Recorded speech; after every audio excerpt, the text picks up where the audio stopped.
again, we can set this over there and then get to work.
at you live from Alien Gear Holster Studios, and today what we're going to talk about is a very popular carry gun that, a lot of people really like it, but it also happens to be a little bit divisive. Some people really don't, and that is the 1911.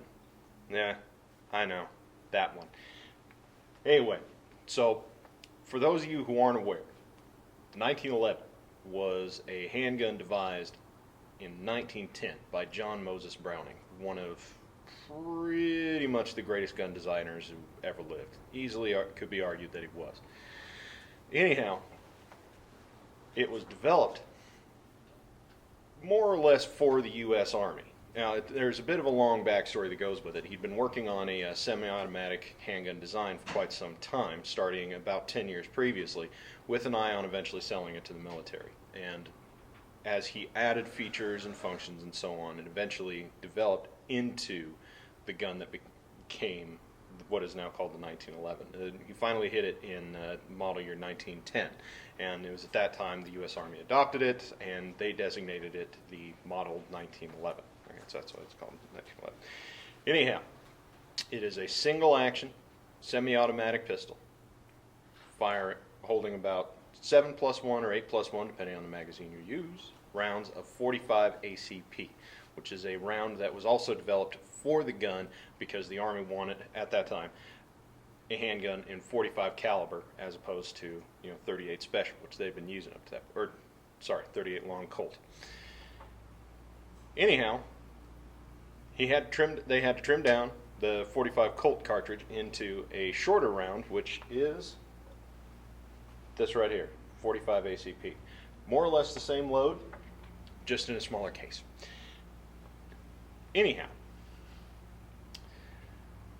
the 1911 thereafter was adopted by the U.S. military. It was carried for a very long time. Was the standard, it was the standard issue sidearm from World War I all the way into the 1980s when it was replaced by the Beretta M9. So part of the reason why they're so popular is because, well, for one, they're kind of an institution of American culture. It's a very iconic image, kind of like the Colt single action, number of other guns. They're also popular because a lot of people used them. Not so much anymore, but if you talk to older people who are in the services, a lot of them either had experience firing one during their training phase or carried one while on duty. So another reason is a lot of people are familiar with it. It also became a pretty popular gun for recreational shooting, for among police officers, and so on and so forth. So it's something of an American institution. Anyhow, the beauty of the 1911 pistol to today is the diversity of the platform. There's literally there's practically a 1911 out there for just about everybody, depending on what it is you want. So if you want the traditional gun, you can get that. If you want something smaller for concealed carry, you can get that. If you want it in a different caliber, you can get that. If you want to upgrade it to the ends of the earth, you can get that. If you want a high-end custom gun, they got those too. So here's some examples. Now, the standard, more or less the standard gun back in the day looked more or less like this. As you can see, these are all unloaded. So we want to be safe. This was more or less this was something close to the standard pistol from a long time ago. Not a whole lot to it. Fixed sights, so you couldn't really do a whole lot there. And a single action operation system. So you have to cock the camera before it'll fire. That's how it's cocked by racking the slide. Meant to be carried, cocked and locked by activating thumb safety located here. And then you're ready to go. In order to get it into action, all you have to do is thumb down the safety. Now, eventually, it got modified by changing a few things cosmetically and adding a arched mainspring housing. This guy right here, just like this guy right here, to create the 1911 A1. That was released around 1927, and if I remember correctly, is the year, and that was the carry gun used for a very, very long time. And so that's more the GI. This is closer to a GI spec model. Since then,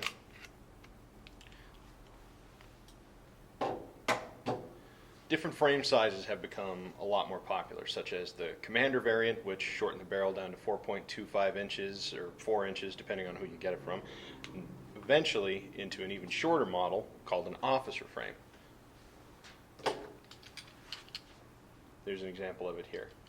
So an officer frame has a somewhere between 3 and 3.6 inch barrel.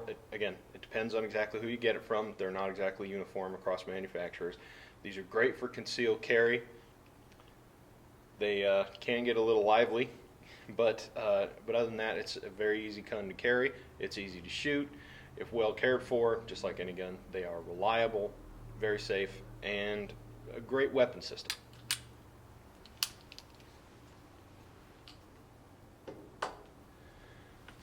Now, the great thing about them is, like I said, they're diverse. Just about anybody can find a 1911 that they want. So, and that goes across, a whole bunch of price points and features you're looking for, and what it is, also the intended purpose.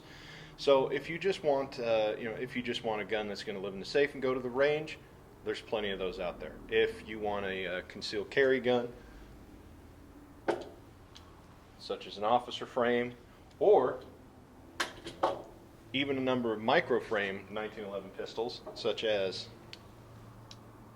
Kimber Micro, Colt Mustang, SIG P238 and P938 family, and Springfield just came out with their 911, which is micro 1911 and 380. These are also out there as well. There are even long slide guns out there in 10 millimeter, so all the way into handgun hunting. There's pretty much a 1911 for everybody, and whatever features that you want / can afford. It, again, just depends on what you're looking to get out of it. If you want something that's bare bones, plain Jane, don't really need a whole lot, then there are a whole bunch of these GI spec models out there, and they're available at multiple price points. You can get some for anywhere from $300 to $400 new, all the way up to $600 or $700. Again, depending on who you get it from. But that's a great plain Jane, and a lot of people do carry these on a daily basis. Or if you want to go up from there, there are full-on tactical models like this para ordnance. So we have better slide cuts for press check and everything else, adjustable sights, front and rear, and a rail for mounting a laser, light, and so on and so forth.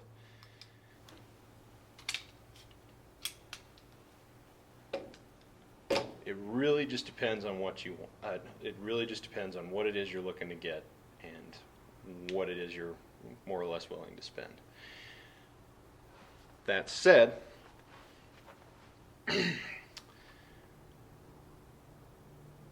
some of the benefits, for one, aftermarket support is ridiculous. You can get any part that you could possibly need or want, and either upgrade a gun to the nth degree, replace whatever it is you need to replace, and so on and so forth. So you're never going to have to worry about being able to find replacement parts, better magazines, whatever it is.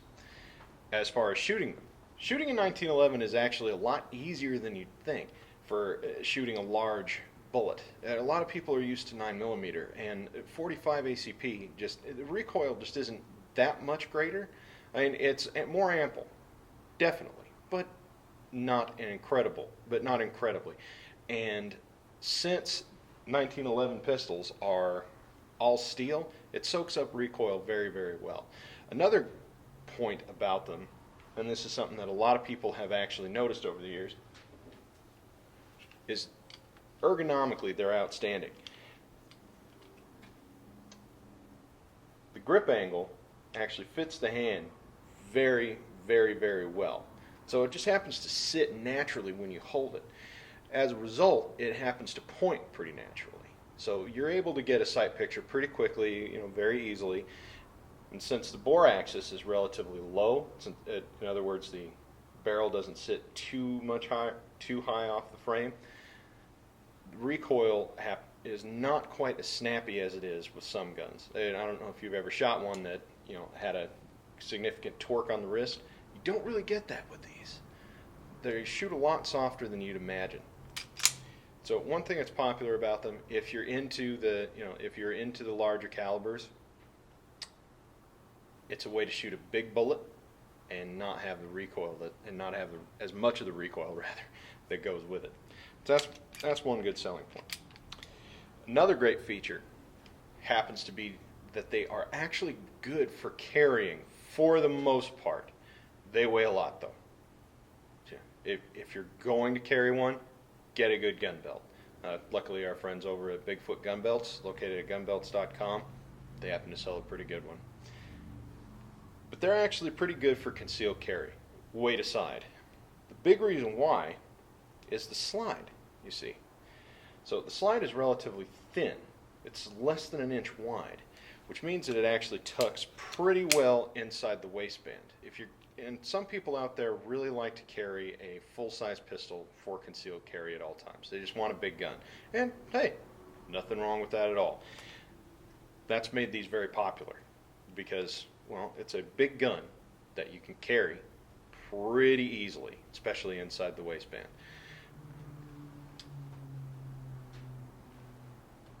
So they happen to go pretty well in a alien gear holster too. So they're very easy to carry in that regard.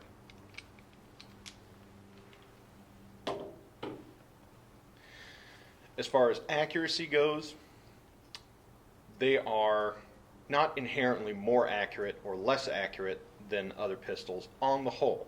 A lot of different factors go into accuracy. Clearances and the clearances inside the pistol make a contribution, but a lot of it does come down to the shooter. That said, a lot of 1911 pistols are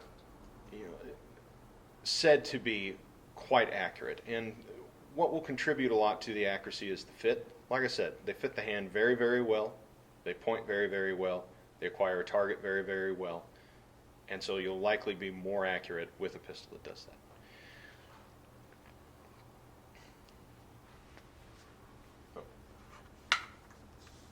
A lot of people are asking about the shapeshift. Is the 1911 compatible with the shapeshift? Oh, as a matter of fact, the 1911 is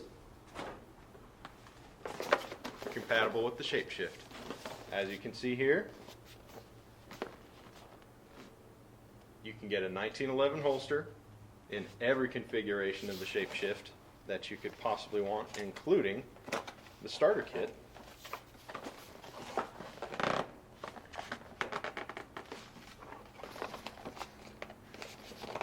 Actually get this darn thing open. There we go.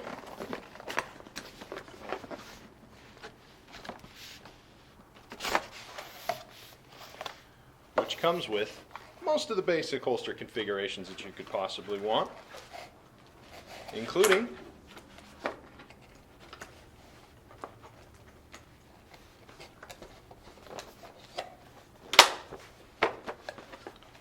traditional inside the waistband,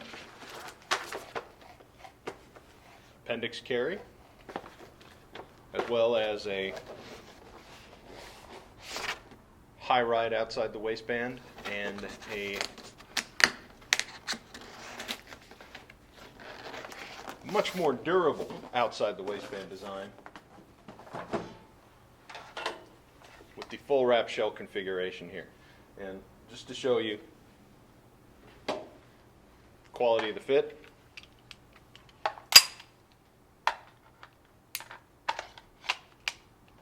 like a glove.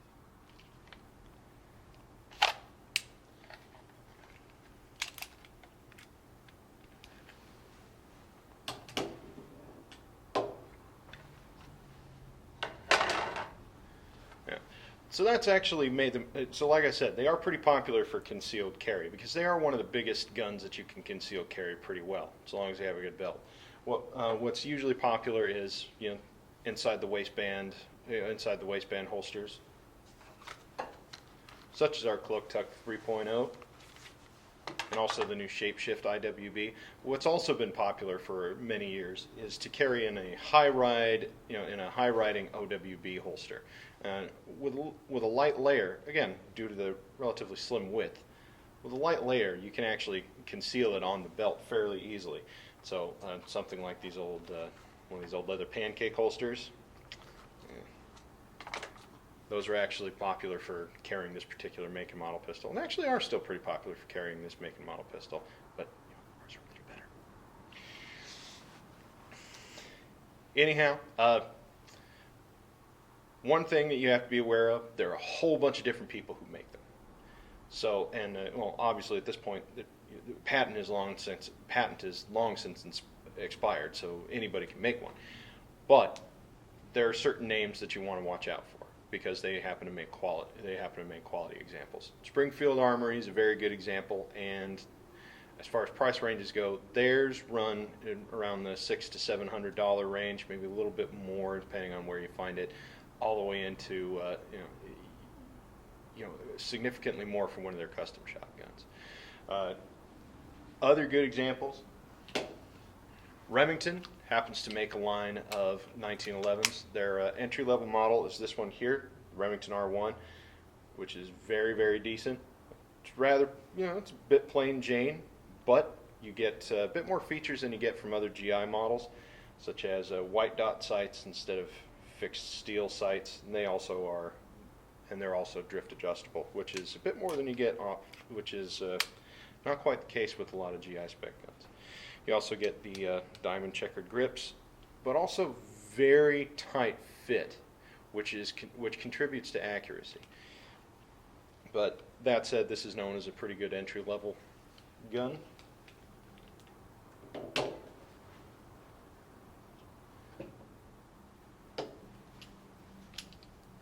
Citadel happens to make some decent ones. These are imports. They are imported from overseas. They're made in the Philippines by Arms Corps, which turn out some very, very good 1911s for actually very competitive prices. Citadel is just one of the brands that happens to sell Arms Corps 1911s. Another example, there's also Rock Island Armory, and a couple more you should look out for. Taylor's Tactical, if I remember correctly, is also made by Arms Corps. So this is another good brand to look out for. Sig Sauer also makes their own line of 1911s, and they are very good.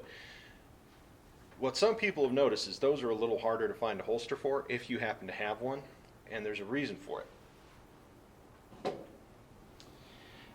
See, Sig 1911s have this cutout machined into the slide, so it looks a lot like the P226 and so on and so forth. They're big double action guns. That makes it a little bit harder to find holsters for these sometimes. However, we happen to make a full line of them, so you can definitely find them available here. And of course, then you have Kimber, and they make a huge model line, all the way down to micro 1911s, such as this micro, into full-size guns that are, full-size guns of multiple configurations, and every point in between, officer frames, commander frames, pretty much whatever you want. So, really, what makes them popular? For one, they're iconic. It's a piece of American culture. A lot of people dig them. And that's great. They happen to be very shootable for a big gun. They're very easy to shoot, despite shooting a larger cartridge. You can find just about any 1911 configuration, any feature you want out there on a factory gun. There's a lot out there, and there's also huge aftermarket support. Everything from holsters, grips, sights, and so on and so forth. It's just a great weapon system. Well, we got a question from a Jose, Videos 2. Will there be a shapeshift holster made soon for the Rock Island 1911? I just now looked for my Rock Island. I didn't see one, the shapeshift, available. Ah, okay. Well, it depends on which Rock Island you're talking about. I know there's a few railed models, a few models that have full-length rails under the full-length rails on the dust cover. Those I don't believe will fit the shapeshift. However, pretty much every other Rock Island armory pistol is going to fit the shapeshift. The beauty of the shapeshift system, as far as the 1911 holster goes,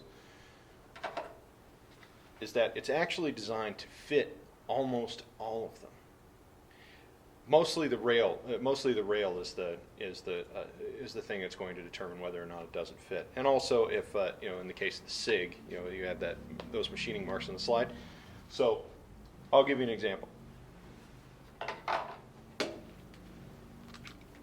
So, as you saw earlier, here's his Remington. Fits perfect.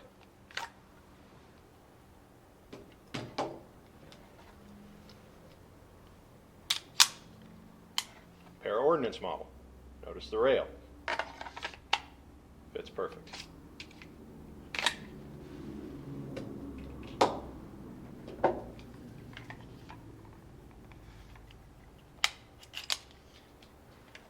Auto ordnance model. Fits perfect.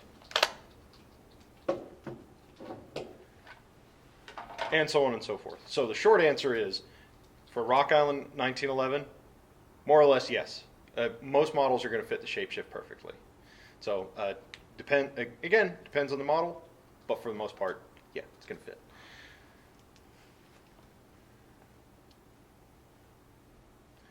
All right. Now, as far as what kind of ammunition, now this can be something that puts some people off, because for the most part, as we know,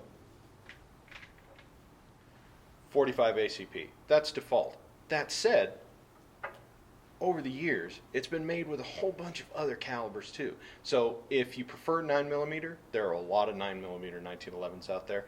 Great. They're also found in 40 Smith & Wesson. 10mm is pretty popular. Also 38 Super and a few other occult calibers as well. 9x23 Winchester, 45 Super, 460 Roland. They're even a certain number made in 50 GI, so a 50 caliber round. Granted, they're sized up and so on and so forth. But if you're hung up on the caliber aspect, you absolutely have to have a 9mm instead. They have that. And then there are the micro 1911s and 380 and sort of 3/4 size 1911s and 380. You can also find a number that are made in 22 long rifle. So, if you want to do plinking, you can do that. There are also 22 conversion kits that can be had for the same reason. And also, another cool thing, so speaking of aftermarket support, say you get one and you decide you don't really like shooting 45 ACP and want to go down to 9mm. Ordinarily, this would mean having to sell the gun. Well, the thing is, you don't have to. In that instance, all you have to do actually is usually just change the barrel, and you're good to go. You may need a few other parts, but you may want to change the extractor, for instance. But outside of that, you can actually do that. That's one of the benefits of the 1911 system, is it's very diverse as far as that goes. Some people get concerned over carrying capacity. It's a lot of gun to carry for only holding a few bullets, and that's true as far as it goes. But the reality is, as far as the civilian is concerned, for the most part, civilian defensive shootings don't last very long. Civilians don't generally get into firefights. It's a few rounds discharged and that's it. So a carrying capacity of 6 to 9 rounds, that's pretty much all you need. That said, there are known instances where civilians got into a defensive shooting that did require a use of a reload, but they're so few and far between that you don't necessarily have to. You can if you want to, by all means. It's actually a great idea to carry a spare magazine, regardless of what it is that you actually carry. Not only for the chance you may have to reload, but also in case you have a magazine malfunction. And speaking of which, that is actually something, if there is one big drawback known to this particular gun system, it's the magazines. Factory magazines are kind of known for being a bit dodgy. Depends on who you get it from. Some are good, some are terrible, which is why a lot of 1911 people will tell you that one of the first things you need to do if you buy one is pick up Wilson Combat Mags. These things are incredible.